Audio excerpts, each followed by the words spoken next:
जय माता दी। आज हम माता ब्रह्मचारिणी की कथा श्रवण करेंगे। माँ दुर्गा की नवशक्ति का दूसरा स्वरूप ब्रह्मचारिणी का है। यहाँ ब्रह्म का अर्थ तपस्या से है। माँ दुर्गा का यह स्वरूप भक्तों और सिद्धों को अनंत फल देने वाला है। इनकी उपासना से तप, त्याग, वैराग्य, सदाचार और संयम की वृद्धि होती है।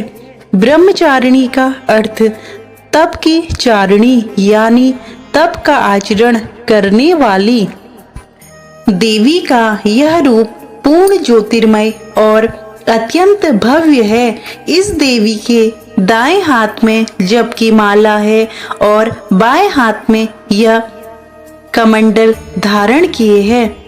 पूर्व जन्म में इस देवी ने हिमालय के घर पुत्री रूप में जन्म लिया था और नारद जी के उपदेश से भगवान शंकर को पति रूप में प्राप्त करने के लिए घोर तपस्या की थी। इस कठिन तपस्या के कारण इन्हें तपश्चारिणी अर्थात ब्रह्मचारिणी नाम से अभिहित किया गया है।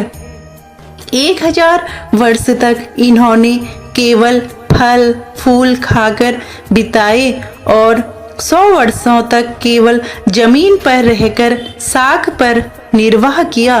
कुछ दिनों तक कठिन उपवास रखे और खुले आकाश के नीचे वर्षा और धूप के घोर कष्ट सहे। 3000 वर्षों तक टूटे हुए बिल्व पत्र खाए और भगवान शंकर की आराधना करी। इसके बाद तो इन्होंने सूखे बिल्व पत्र खाना भी छोड़ दिए। कई हजार वर्षों तक निर्जल और निराहार रहकर तपस्या करती रही। पत्तों को खाना छोड़ देने के कारण ही इनका नाम अपर्णा नाम पड़ा। कठिन तपस्या के कारण देवी का शरीर एकदम क्षीण हो गया। देवता, ऋषि, सिद्धगण, मुनि सभी ने ब्रह्मचारिणी की तपस्या को अभूतपूर्व पुण्य कृत्य बताया, सराहना की और कहा, हे देवी, आज तक किसी ने इस तरह की कठोर तपस्या नहीं की। यह तुम्हारी ही तपस्या है।